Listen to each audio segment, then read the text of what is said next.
Hello friends, welcome back to my channel JSSC वाला। कैसे दोस्तों, आशा करते हैं आप लोग बहुत ही अच्छे होंगे और जहाँ पर भी होंगे मस्त होंगे, स्वस्थ होंगे और एग्ज़ाम का तैयारी कर रहे होंगे। ठीक है, आज हम लोग बात करेंगे दोस्तों, क्योंकि काफ़ी लोग छात्र परेशान हैं एजेंसी को लेके। ठीक है, भरोसा ही नहीं हो रहा है और भरोसा नहीं होने का कारण है यहाँ का सरकार का रवैया और JSSC का रवैया। ठीक है, बिल्कुल सही है, छात्रों का सोच बिल्कुल सही है, लेकिन मैं आज इस वीडियो के माध्यम से एजेंसी के बारे में बताने वाले हैं। एक पूरा खुल कर नहीं बोलेंगे, लेकिन आपको एक छोटा सा कहानी बताएंगे, आप समझ जाइएगा। ठीक है, तो आप लोग एजेंसी परेशान ना होए। जब डेट आपको निर्धारित दिया हुआ है JSSC की तरफ से, तो एक बार देखिए, निर्धारित डेट का मतलब अलग ही चीज़ होता है भाई साहब। जितना पहले डेट आपको मिलता था ना, पहले वो निर्धारित नहीं था, एक्सपेक्टेड था। वो इस बार निर्धारित दिया किस बार। ठीक है, आप लोग नोटिस भी जो कल देखे होंगे, इधर उधर से नोटिस आ रहा था, तब ये फेक नोटिस नहीं था, है ओरिजिनल भी नोटिस। 22 अगस्त का नोटिस है वो। ठीक है, 21-22 को लेकर तैयारी चल रहा है। आप कितना तैयारी कर पाता है उसके हिसाब से अब आयोग ही बता पाएगा, और एक सप्ताह बाद, एक सप्ताह के अंदर पता चल जाएगा एग्जाम को लेकर क्या अपडेट है इसे।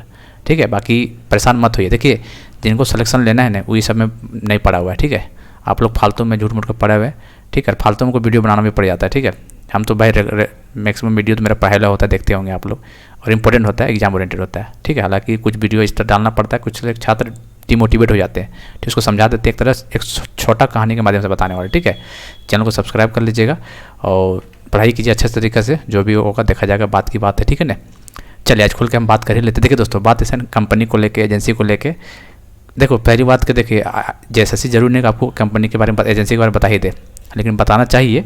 लेकिन ऐसा कोई मतलब कोई लीगल तरीका नहीं है कि आपको बता ही दे, मतलब कोई हार्ड एंड फास्ट रूल नहीं है। ठीक है, अब नहीं बता रहा तो कुछ कर भी नहीं सकते। ठीक है, आयोग है भाई साहब, सरकार के अंदर है तो भाई कुछ भी हो सकता है ना। खैर चलिए, वो सब बात की बात है। ठीक है, देखिए दोस्तों, बात ऐसा है ना, एक छोटा सा कहानी बताते हैं। चलिए, एक है, आप मानते कोई एक मान लेते रामू नाम का आदमी। ठीक है, आप भारत सरकार के अंदर काम कर रहे हैं, भारत सरकार के अंदर एग्जाम्पल बता रहे हैं। ठीक है, एक प्राइवेट काम कर रहे हैं और भारत सरकार के लिए आप काम कर रहे हैं। ठीक है, आपने बिजनेस शुरू किया। ठीक है, कोई एक गाड़ी ट्रक लेके मान लेते हैं। ठीक है, T1 ट्रक लेके काम किया। ठीक है, ये बिजनेस शुरू करना चाहिए भाई, हर कोई बिजनेस करता है। आपका अच्छा खासा पैसा अर्निंग होने लगा, बिजनेस अच्छा चलने लगा, भारत सरकार के लिए काम करें, रोड पे काम करें उसके लिए। ठीक है, समझे, पैसा अच्छा खासा आया, फिर एक ट्रक ले लिए, T2 ट्रक, फिर पैसा अच्छा आने लगा, अच्छा खासा करो, फिर T3 ले लिए, ट्रक 3, फिर इसी तरह का पैसा आने लगा, T4 ले लिए, इसी तरह T5 ले लिए, मतलब बहुत सारे ट्रक हम ले लिए, T6 में एग्जाम्पल के तौर पे। ठीक है, इसका देखिए, ट्रक सब गाड़ी अलग अलग है। ठीक है, किसी का नंबर देखिए 12-23 है नंबर गाड़ी का, इसमें कुछ X है, Y है, Z नंबर अलग अलग है। ठीक है, ठीक है, कोई नंबर अलग अलग है, लेकिन मालिक एक ही है, अलग अलग गाड़ी है। ठीक है, अलग अलग गाड़ी, मतलब बहुत सारा गाड़ी इसके पास है, पैसा इसके पास है भाई, तो गाड़ी खरीद लिया। ठीक है, समझ रहे हैं कहानी को, समझिए बात अच्छे से, शायद समझ रहे होंगे। इतना तो भाई ग्रेजुएट लड़का समझ ही रहे होंगे कहानी क्या बोले, खुल के बोलना सही नहीं रहेगा। ठीक है, चलिए खैर जो भी है, तो रामू जी है जो अलग अलग गाड़ी लिया हुआ है, भारत सरकार के लिए काम कर रहा है। अब क्या हुआ कि भारत सरकार को पता चला कि जो T2 वाला जो ट्रक वाला है ना, ये थोड़ा सा दगेबाजी कर रहा है, छीछा लेदर कर रहा है पब्लिक के सामने। ठीक है, तो इसको बोला यार हटाओ यार इसको। ठीक है, इसको बंद करो, तो इसको अब यहाँ काम की ज़रूरत नहीं है। ठीक है, अब इसको काम ना देखे हुए इसको हटा दिया, तो ये तो भाई कोर्ट केस करा, चलिए केस करेगा, किस लिए हटाया भगवान जाने, नहीं जानते। लेकिन दोस्तों, जो क्या है ना, कि जो अब क्या सरकार क्या किया, जो काम इसको सौंपा था वो इसी में से किसी को सौंप दिया। मान लीजिए कोई भी मान लीजिए इसको सौंप दिया, T4 वाले को सौंप दिया कि चलो भाई तुम ये काम तुम करो, अब इसको हटाओ, इससे अब नहीं होगा, ये छीछा लेदर कर दिया, काफ़ी मतलब बदनामी किया हुआ, ये काम आप कीजिए। ठीक है, ट्रक चेंज हो चुका है, नंबर भी चेंज, इसका नंबर चेंज हो गया, गाड़ी नंबर जा रहा है। ठीक है, लेकिन मालिक इसका यही है, रामू। तो कहने का मतलब आप लोग समझ सकते हैं क्या है इसमें, शॉर्ट थ्योरी के माध्यम से समझ गए होंगे क्या कहना चाह रहे हैं उसे। ठीक है, एजेंसी जो चिल्ला रहे हैं आप लोगों ने। ठीक है, तो एजेंसी किसका है, क्या है, ये किसी को नहीं पता है, बस इतना जान जाइए कि जो एक ट्रक को बैन किया था, इस ट्रक की जगह इसको कर दिया, नंबर अलग है, बाकी सब चीज़ सेम है, सेम मालिक है, सेम प्रोसेस, सेम चीज़, वही प्रोसेस होगा भाई, क्या मतलब है। ठीक है, बाद में हो सके इसको भी छीछा लेदर करके इसको भी हटा देगा, तो इसको दे देगा, पैसा का खेल है सब ने। तो समझ गए क्या कहने का मतलब है सो, इसलिए आप लोग परेशान ना हो, समझे कहने का मतलब क्या बोल रहे सो। ठीक है, समझ गए होंगे यार, इतना तो समझ सकते हैं। ठीक है, तो एजेंसी का चिंता मत कीजिए उसका। बाकी देखिए, बाकी एग्जाम ले पाता है किस बैच का, फिर आगे बढ़ते 1-2 सप्ताह, वो तो समय के बाद ही पता चलेगा। ठीक है, ऐसा कुछ नहीं कर सकते। देखिए, जब 28 जनवरी को पेपर होने वाला था ना, उसमें भी बहुत उतार चढ़ाव हो रहा था, लेकिन अंत में एग्जाम हो ही गया। वो अलग बात है कि पेपर घर घर पहुँच गया था।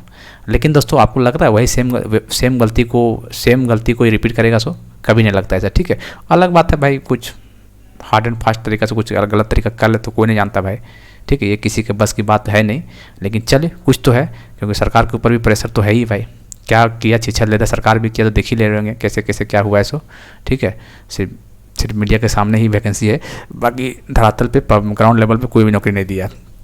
मतलब 10-12 हज़ार नौकरी नहीं होता है देखा जाए तो, 5 साल में 10-12 मतलब 5 लाख बोल के 10-12 जीरो है। मतलब रेटिंग देखिएगा 1 से लेकर 10 तक रेटिंग देना होगा तो 1 रेटिंग मिलेगा इसको, ठीक है। एक से भी जीरो को जीरो भी दे देगा लग रहा है, ऐसा मतलब इसमें है। बाकी देखते हैं। तो काफ़ी परेशान थे, हमको बताना बहुत ज़रूरी था दोस्तों। एक अगर क्या है मतलब डिमोटिवेट मत होइए, ठीक है। तो मेरा मानना है कि डिमोटिवेट ना हो वह अच्छा है, तैयारी कीजिए, बाकी जो होगा ऊपर वाला पे छोड़ दीजिए। अब क्या ही कर सकते, कुछ कर सकते हैं क्या। बाकी और भी कोई आपके एग्जाम एसएससी सीजल वगैरह, तो अभी जब तक नोटिस नहीं आता, ऑफिशियल नोटिस नहीं आता एग्जाम डेट को, तब तक एसएससी सीजल को फोकस करें, ठीक है। उसके बाद देखिए सब चीज़ तो सेम ही है, उसके बाद क्या करना है आपको, बस रिवीजन तो करना है पेपर 2 का, और क्या करना है बताइए। पेपर 2 और झारखंड जी के कई बार आप लोग पढ़े होंगे तो कोई टेंशन नहीं लेना है।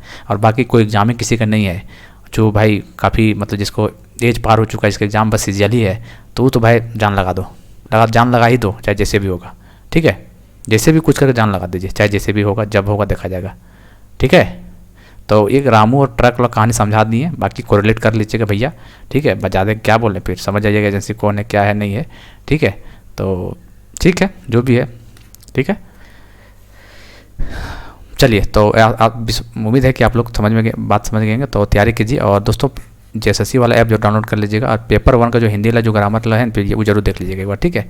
वो पेपर 1 पास करना बहुत ज़रूरी है, ठीक है। बार बार उसको जोड़ दे रहे इसलिए, ताकि कई बार ऐसा लड़का लोग हुआ था ना, कई लड़का लोग जो दरोगा का एग्जाम देता है ऐसे बोल रहा था कि मेरा नंबर बहुत अच्छा आया था लेकिन पेपर 1 क्वालिफाई नहीं कर पाए थे, तो बहुत अफसोस होगा, इस बात को याद रखिएगा।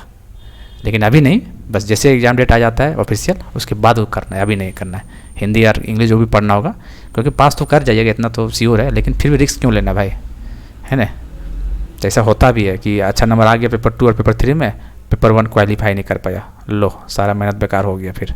तो हल्के में ज़्यादा नहीं लेना है, ठीक है। चलिए तो तैयारी कीजिए, उम्मीद करते हैं आपको एनर्जी मिला होगा इससे। एनर्जी क्या ही मिलेगा भाई, काफ़ी लोग डिमोटिवेट हो जाते हैं ऐसे, तो भाई कुछ कर सकते हैं। क्यों डिमोटिवेट, क्योंकि भैया रमुआ तो वही है ना, रामू तो वही चीज़ है, ट्रकवा चेंज होने से क्या होगा।